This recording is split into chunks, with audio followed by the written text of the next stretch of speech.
ये मेरा first blog है और मैं इसमें आपको बताता हूँ।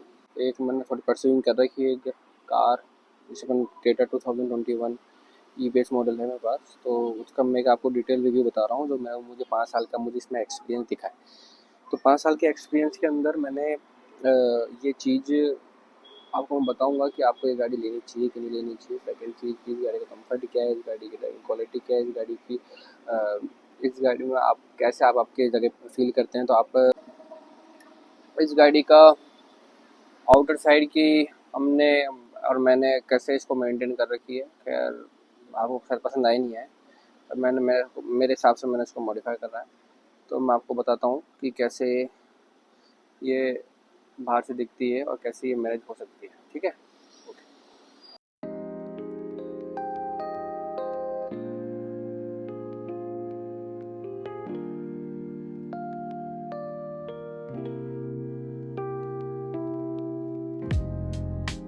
चलिए मैं आपको बताता हूँ इसकी अंदर की क्या बोलते हैं, अंदर का इंटीरियर कैसा क्या इसमें रहता है। तो आप ये देख सकते हैं कि ये इंटीरियर है इस गाड़ी का। खैर थोड़ी गंदगी दिखे तो वो मत करना। मैं वो इग्निशन ऑन करके बताता हूँ कैसा क्या इसमें सीन है। अब जैसे ये देख सकते हैं आप, जैसे ये इसका इंटीरियर है, ये सारे पार्ट्स मैंने बाहर से लगाए हुए हैं। और इग्निशन के अंदर तो मैं आपको बताता हूँ कि इसमें मैंने क्रूज कंट्रोल भी लगवा रखा है, मैंने इसमें वॉल्यूम कंट्रोल भी कर लगवा रखा है। तो आप इस गाड़ी का इंटीरियर दे सकते हैं। वैसे मैं आपको प्रेफर करूं तो सबसे जो बेस्ट जो मुझे लगी इसकी कुशनिंग, वो कुशनिंग लगी। ये सीट कवर जो मैंने लगवाया आउटर से, तो ये सीट कवर्स बहुत अच्छे हैं। इसका रीज़न, ये सीट कवर लगवाने का रीज़न कि मुझे लुक से ज़्यादा मुझे कंफर्ट चाहिए था, तो मुझे इसमें बहुत अच्छी कुशनिंग मिलती है और एक अपने हिसाब से मैं इसको मेंटेन कर सकता हूँ। और मैं कितना ही लंबा चलूँ उसमें ना मुझे स्वेटिंग होती, ना मुझे इसमें कोई दिक्कत आती। तो आप इस चीज़ को आप देख सकते हैं। और आपको बैक सीट्स की मैं बात बताऊं तो बैक सीट्स आप ये देख सकते हैं। देखिए मैं आपको थोड़ा सा वो करके बता दूं, इसका म्यूजिक सिस्टम है, मैं आपको इसका म्यूजिक सिस्टम सुना सकता हूँ। और ये गाड़ी इतने किलोमीटर चल चल चुकी है, तो इसका बाकी जो रिव्यू है वो आपको मैं बताता हूँ कि ये कैसा इसका परफॉर्मेंस है और कैसी क्या चीज़ है। ये आपको मैंने अंदर का इंटीरियर बताया कि आज मुझे इतना टाइम हो गया, 5 साल के आसपास, तो इसको मेंटेन करना कैसा एक अपने लिए टास्क है और काफ़ी चीज़ें। चलिए अब ड्राइव करते हैं, कैसा क्या इसका एक्सपीरियंस है और काफ़ी चीज़ें हैं। तो मैं आपको इसके बारे में पूरी डिटेलिंग वगैरह मैं इसको बताता हूँ। और फाइनली अपन फिर क्या रिजल्ट्स पे आते हैं और लोगों को ये परचेज़ करनी चाहिए कि नहीं करनी चाहिए। खैर अब इस सेट तो काफ़ी अच्छे अच्छे मॉडल्स आ गए हैं, और मेरा 2021 है। तो उस टाइम पे जो मेरा मॉडल था, पर क्रेटा मेरे हिसाब से इंजन और सब चीज़ें एक जैसी हैं। तो एक तरीके से बस अब मॉडल अलग अलग चीज़ बात हो गई। बाकी अपग्रेडेड मॉडल में तो और भी अच्छे इंजन आ रहे हैं, और ये 1500 सीसी इंजन है। तो मैं आपको इसके बारे में बताता हूँ आज।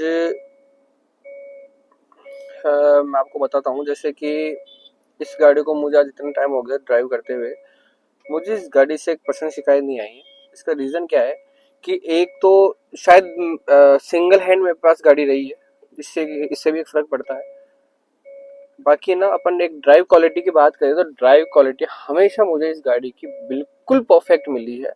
उसका रीज़न क्या है कि आज मैंने हाईवे पे ट्राई कर लिया, मैंने थोड़ा रफ एरिया पे मैंने ड्राइव कर लिया, थोड़ी ऑफ रोडिंग भी मैंने इससे कर ली। खैर ऑफ रोडिंग वाले गाड़ी है नहीं है, पर फिर भी मैंने जैसे छोटे मोटे जो ऑफ रोडिंग्स रूट्स होते हैं मैंने उसको ट्राई कर लिया। तो मुझे इस गाड़ी ने कहीं भी आज तक कंप्लेन नहीं दी है। जैसे कि मैं बोलना चाहूँगा कि ये गाड़ी ने जैसे मैं गया था माउंट आबू। तो माउंट आबू के अंदर इसने जो फ्यूल एफिशिएंसी है आज मैं फ्यूल एफिशिएंसी की बात करता हूँ। तो फ्यूल एफिशिएंसी के हिसाब से इस गाड़ी में पेट्रोल इंजन है ये। तो मैंने फर्स्ट टाइम पे इसको जब हम गए थे सर्दियों के अंदर, तो मैंने इसको 80 90 100 110 तक मैंने इसको स्पीड मेंटेन रखी थी। ओवरऑल मैं माउंट आबू जाके आया, वहाँ होते होते सावरिया सेट होते होते फिर मैं वापस जयपुर आया। तो ऑन एन एवरेज मुझे इसका जो KMPL निकला वो लमसम 16 KMPL निकला ऑन एन एवरेज, यानी कि मुझे इसने 16 का एवरेज तक इसने मुझे रिजल्ट दे दिया था।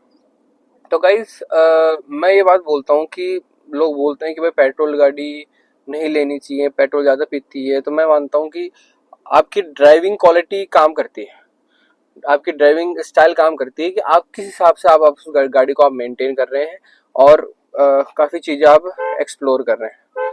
तो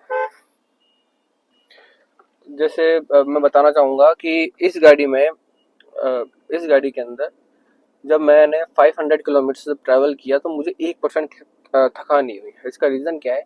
कुछ रीजंस तो कंपनी के भी हैं बेस्ट, जैसे कि इसकी सीटिंग कुशनिंग है और काफ़ी चीज़ें हैं, तो मुझे बहुत परफेक्ट लगी।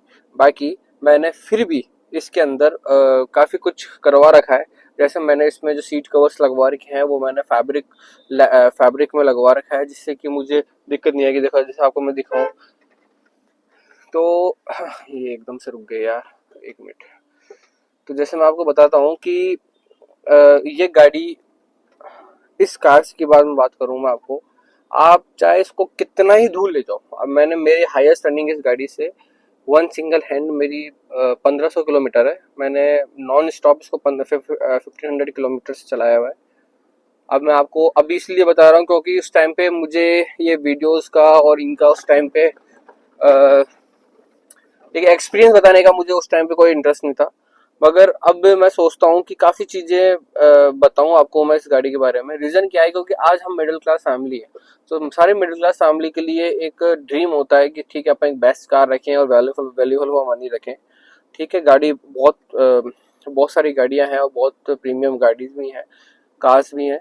तो मुझे जहाँ तक एक चीज़ लगती है कि जिसका जैसा बजट है वैसे आप कार लें आपकी सहूलियत के हिसाब से। ये भी नहीं कि आपके पास जैसे इनकम सोर्स कम हो तो आप गाड़ी ज़्यादा एक्सपेंसिव लें जिससे अपन आज प्रॉब्लमेटिक हो।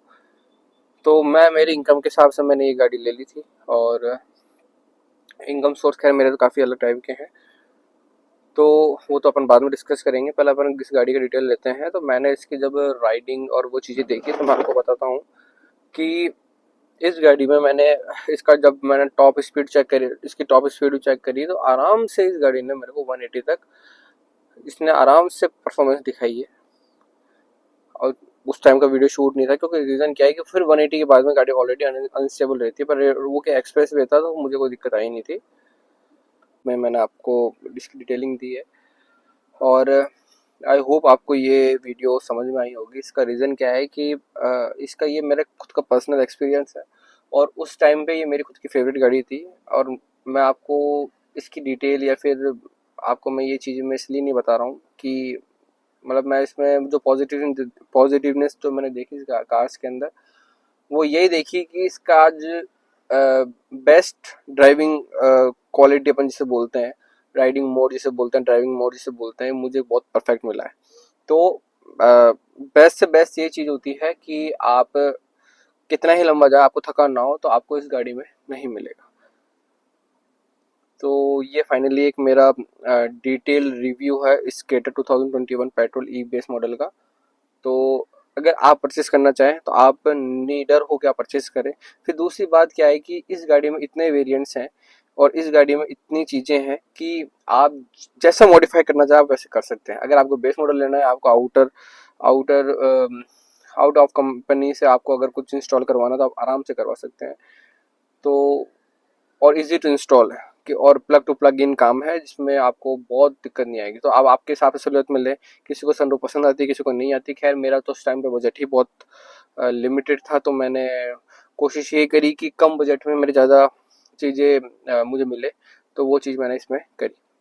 तो गाइस मैं अब इसको फिनिश करना चाहूँगा कि आपको कार परचेज करनी है आप परचेज करें आपके बजट के हिसाब से। पर एक हुंडई जैसी राइडिंग, जैसे हुंडई कंपनी जो क्रेटा बनाती है, मेरे हिसाब से क्रेटा एक हुंडई ब्रांड का एक सबसे अच्छा प्रोडक्ट है, जिसे काफ़ी हेल्प मिल रही है हुंडई कंपनी को भी सेल्स करने में, और एक अच्छा प्रोडक्ट है। तो अगर आप आपकी जो भी कार परचेज करना चाहते हैं आप करें, जो आपको पसंद आते हैं आपकी सहूलियत के हिसाब से। मगर अगर आपको 10 to 15 लाख के आसपास, अगर आपको 10 to 15 18 लाख के आसपास, 21 लाख के आसपास अगर आपको देखना है, और आपको ज़्यादा बड़ी भी गाड़ी नहीं चाहिए, ज़्यादा छोटी भी गाड़ी नहीं चाहिए, तो आप इसमें जा सकते हैं।